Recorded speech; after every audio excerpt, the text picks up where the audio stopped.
In the Sangam age village of Veeram, relentless rains brought a catastrophic flood and landslide. The serene rivers turned into raging torrents, sweeping away homes and fields. Amidst this chaos, the villagers banded together in an extraordinary display of unity.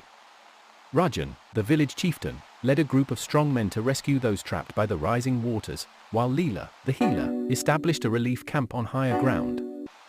Farmers used their bullock carts to transport the elderly and children to safety, and artisans crafted rafts from bamboo. Songs of courage and solidarity echoed as everyone, from the young to the old, played their part.